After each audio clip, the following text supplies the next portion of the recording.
These are the most tragic mistakes people make when buying a property. According to Zoopla, 30% of first-time buyers overpay or buy unsuitable properties. So in this video, I'm going to go through the most costly mistakes you need to avoid as a beginner, giving you some practical tips so that you can build confidence in buying your first or next property.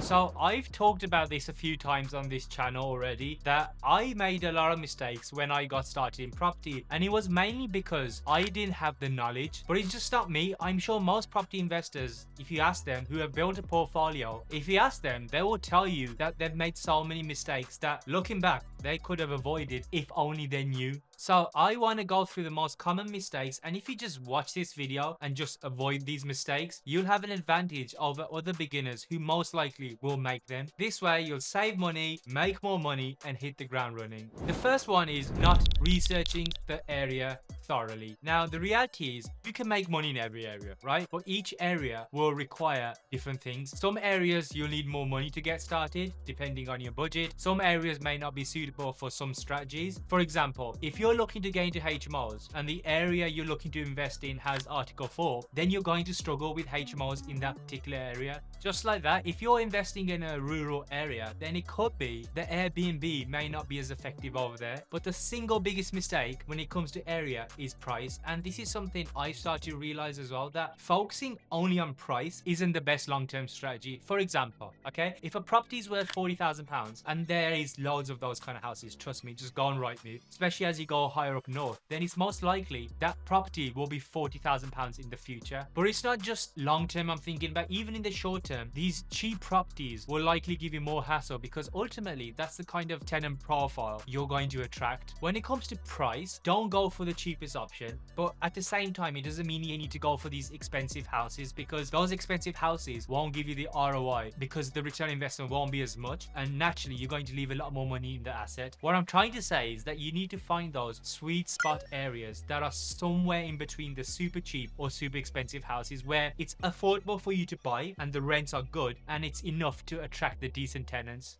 Never just focus on the price, because ultimately when you're investing into something like property, you need to take a long-term approach, because it's over the long term where you make the most money in property. Remember this, the total investment you're going to make is based on the combined cash flow and future appreciation of the property. It's both of them put together. So my advice on this would be to look for those sweet spot areas that fall within your budget or your investor's budget if you're sourcing them on, and make sure they have local amenities around them, which includes schools, transport links, shops and hospitals. Basically things that make the area more attractive. And to be fair, Google Maps will be able to do a lot of heavy lifting for you. Just use Google Street View and you can have a virtual walk around the area if you're unable to drive around the area, and see what's around it. Also, don't overlook crime rates. Again, this can easily be done by going on www.police.uk, which gives you a better understanding of the safety of the area, because I feel like crime is one of those things that people just make a blanket statement, oh, that area is rough or that area is not safe. But really, it's when you start going on websites like police.uk, which are official stats, then you'll start realizing that actually it's not the whole area that's full of crime, it's certain pockets, and those are the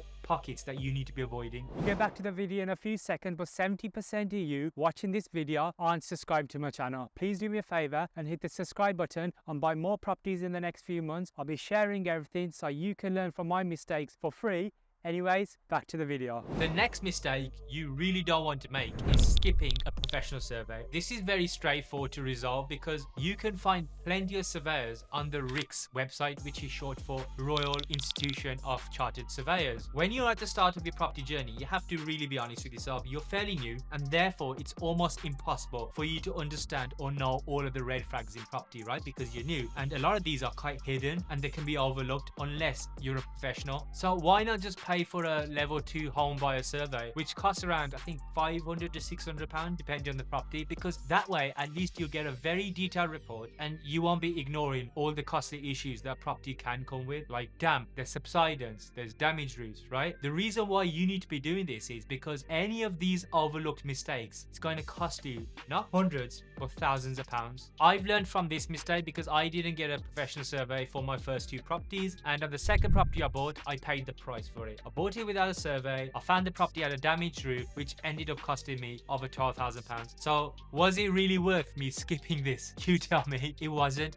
So just don't do it. I just assumed that a mortgage valuation would be enough. But when a survey comes to value a property, it's completely different. They don't go into that much detail because they're not paid to do that. They're just there to value the property based on its current condition. And they just have a quick look around. They don't check the roofs. They don't really look for any defects unless it's blatantly obvious, like subsidence, of course. So get a professional surveyor and at least get level 2 home buyers report, because trust me, you're going to thank yourself. You're going to sleep in peace, because that way you're covered. The next one where I see a lot of people tripping up, and it's mismanaging finances. Now, most people know that when you buy a property, in most cases, you'll need a 25% deposit, right, to purchase the property, and there'll be some refurb costs. But there are so many other costs that need to be accounted for. But let's just start with the refurb first, right, because that's one of the biggest costs you'll have. Unfortunately, a lot of people end up overstretching their refurb costs with unrealistic expectations, and the main one being is underestimating refurb costs. And admittedly, I do understand this one's a bit tricky for new to property, like how do you estimate a refurb? The most ideal solution to that is take a builder with you and get a quote. And if that's not feasible, then there's websites like MyBuilder, Checkandtrade.com, where you can get quotes from builders. You can search for some builders online, contact them, reach out to them, and ask for quotes. Yes, it might not be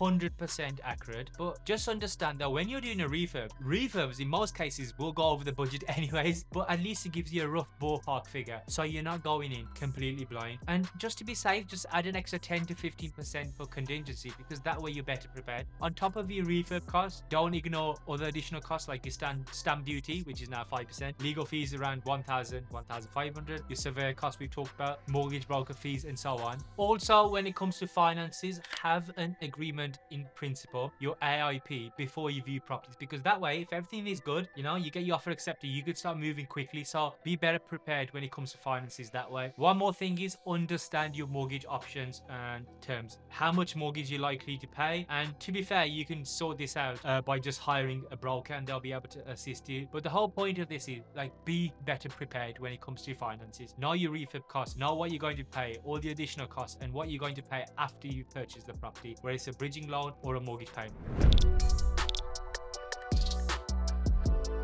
Now, when I bought my first property, it was a new build, completely brand new, in a nice little area. And my reason behind purchasing that was because I asked myself, could I see myself living in there? And at the time, I was like, of course I would. And as silly as it sounds now, that's the reason why I bought it. I fell in love at the time because of its new appeal, the new decor, new carpets, everything was fresh. And I basically let my emotions get the better of me. And this is a common theme around first-time investors. But guys, make a note of this. Never let your personal preferences outweigh investment logic. At the end of the day, you're hoping to buy a property to make money. So it's important to understand that property investment is all about the numbers. Don't fall in love with the decor, the garden, the island kitchen, or whatever it is. Fall in love with the property's potential and the numbers. So don't let your emotions get the better of you by overbidding on a property or just buying it because you're fear of missing out. That's why every time I'm looking at a property now, I use my deal analyzer, which only focuses on the formulas instead of my feelings. So that way I know whether to walk away from a beautiful house if the deal don't stack up, if the numbers don't stack up. My advice is to set clear investment goals and stick to them. Okay, don't let the emotions get the better of you just because you want to force a property deal.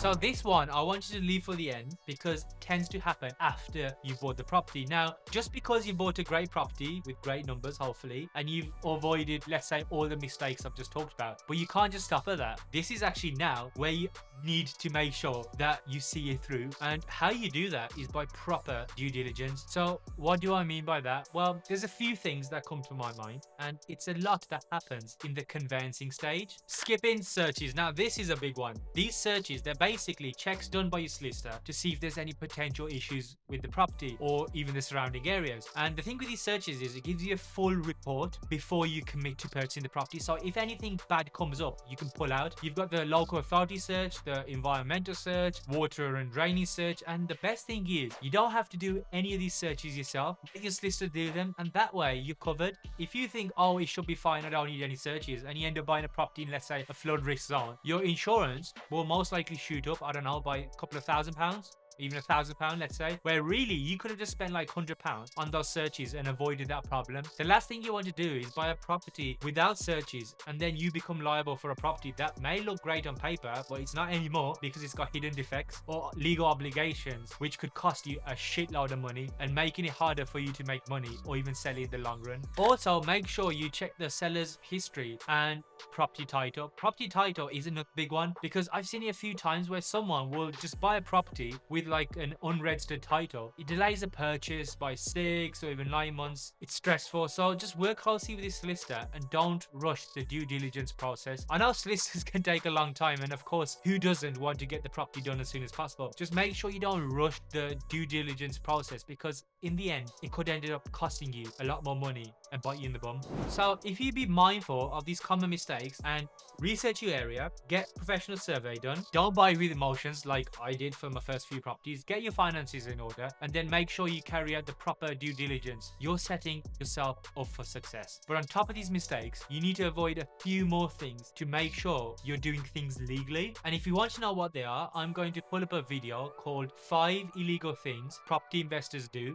that you should avoid. Go watch that next, and I'll see you in the next video.